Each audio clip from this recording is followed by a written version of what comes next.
Bonjour à tous et merci de votre présence au château de Montchat pour cette 5e édition du concours des vins Terre de Vin. Ce concours Terre de Vin, c'est un outil pour les vignerons qui nous font confiance, qui font confiance à nos palais. C'est quelque chose qui est aussi un outil pour notre rédaction qui tout au long de l'année va pouvoir identifier des domaines, des propriétés et des vins coup de cœur et autres. Merci et bonne dégustation à tous.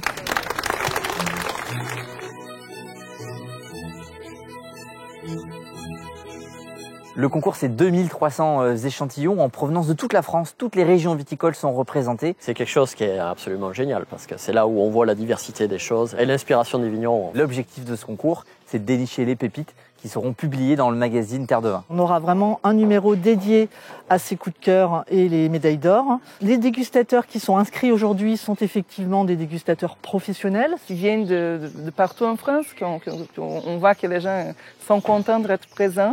C'est toujours un plaisir de retrouver un petit peu les mêmes têtes de dégustateurs d'une année sur l'autre. Ça permet de pouvoir donner des bons points à ceux qui travaillent très bien. C'est quelque chose de très important pour nous, en tant que producteurs, de pouvoir se positionner sur un concours comme celui de Terre de Vin. Oui, j'ai commencé avec une série de vins rosés ce matin. Jusqu'à présent sur les Bordeaux 2022.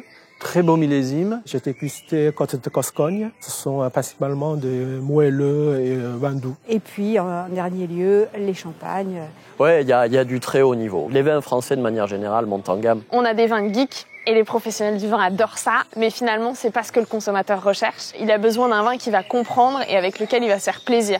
J'imagine un peu le particulier qui va aller trouver ce vin et je me mets à sa place pour dire, voilà, ça c'est un super top vin. À l'issue de ce concours, donc vont être décernées des médailles. Les médailles sont importantes, surtout dans ce genre de concours assez technique. Les médailles sont toujours quelque chose de bénéfique, hein, même à l'étranger. On est là pour montrer aux gens qu'ils peuvent se tourner vers telle ou telle bouteille, ce qui permet de tirer la filière vers le haut, et ça c'est une très bonne chose. Au-delà de la médaille qui va être physique, c'est également une visibilité sur l'ensemble du média 360 Terre de Vin. Le magazine Terre de Vin, c'est quand même un des plus beaux magazines du vin en France.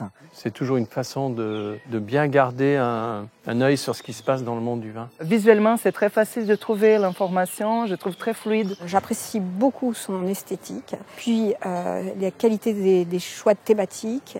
Lorsqu'on est producteur, on recherche des metteurs en marché. Et effectivement, ces metteurs en marché lisent ces magazines. Le consommateur final lit ces magazines. Donc, de manière générale, c'est un moyen pour nous de communiquer sur notre production. Avant la dégustation, l'organisateur nous a contactés un par un. Puis a fait un petit entretien au téléphone. Je trouve que c'est un concours assez sérieux. Pour cet événement qui demande beaucoup de concentration, beaucoup de sérieux, il faut absolument être dans de bonnes conditions. Et nous sommes dans de bonnes conditions ici.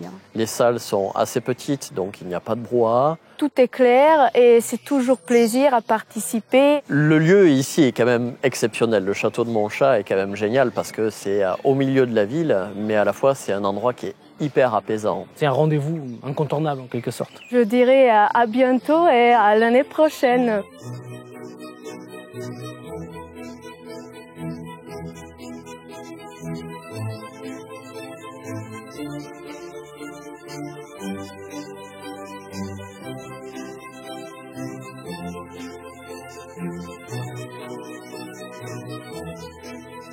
Thank you.